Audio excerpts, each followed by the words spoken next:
Ogani Migori nyakwara mogi wadhi nyaka Siaya. Moko kuom jopiny kod jogo matiyo kod apaya ma Kalandin na Luaka ka Elija kod apaya ma Bondo Uyawi Kibango Liunda e kar chung'ud bura ma Rarieda kod Bondo onyiso geno margi ni chenro mar kongo apinygo kendo ketogi e rang'iny mar lam biro resogi e midhiero mar rach mar apaya ma gisebedo ka gikale kuom kinde malach, gino mabiro bero ohala to kod wuoth e gwenge makono.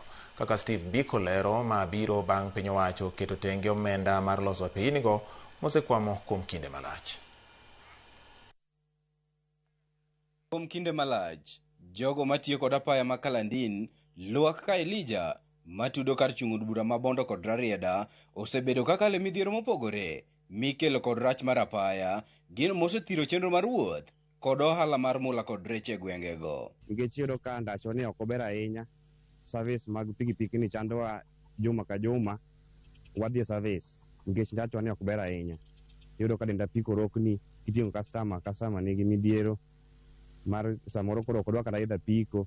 Tiyo ohala yudo ni ka samoro adwa kata nadhi awar gika to koth otemie ni ochwe, chuno ni nyaka wang' imondi kata ok wang' ilosigo. Omiyo ndara ni en ndara ma dwawach gi kisungu ni long overdue. Kamano, jopiny koro ni kod geno bang' piny owacho keto thenge omenda mar bero apaynigo, gino magiwacho ni biro chuogo thuolo mag tije ahinya to ne rowere kendo resogi e midhiero mar pek mar wuoth ahinya to e kinde koth. Weg geche kata weg apiko matiyo darani, nyithi skul madhi skul gokinyi ka gimondo kae ka gidhi sira siger kae, iyudo ka nyathi wuotho gi wuoche to wuoche ni tipio nikech koro onyono mna chuodho nikech ndara ni rach mabor. Mondo mi sirikal kata kawuono kontraktor bende dwa chano site kata godhiambo san tichakre kata kiny. Madhi Uyoma instead of gilundori kocha, koro ginyalo luwo ndarani ka gidhi Uyoma nikech ndarani en ndara maduong' moloyo.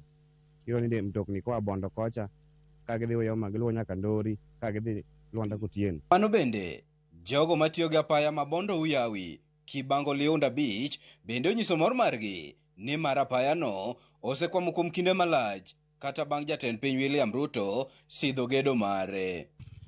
Kibro lose wabro winjo maber, kata business bro dhi maber nikech odhi kalo through nyaka Kameto. Kaka wan jomoko mapuro muogo kata e gweng' karka, yo Kameto kocha gik moko machal rabuon gi onge. Ndara ni biro konyowa maber nikech kata kwa yudo probox twating'e mang'eny kwadhigo nikech apiko seche moko biro ting'o ni matindo. Gedo mar apaya ma Kalandin Luaka Elija maromo kilomita 26 biro muonyo omenda maromo bilion 2.3 e kinde ma kilomita 27 mar Bondo Uyawi Kibango Liunda Beach biro muonyo omenda maromo bilion 1.5. Komachielo, gedo mar bypass ma Bondo maromo kilomita 25 to biro muonyo omenda maromo bilion 1.8. E twak mare gi Ramogi TV, jaod bura ma Bondo Laktar Gideon Ochanda nopuoyo chenro mar dongruok ma kamae kowacho ni mae en ranyisi mar olemo mag sirikand manywanda. For the first time, and the projects ma worth billion pokna neno ga nyaka neno that are going on. And that bridge cha magoe billion 2. And gindara mowacho ma Bondo Leunda this time round, yeah, by 23rd wachni rumo mar procurement. Again another 2 billion.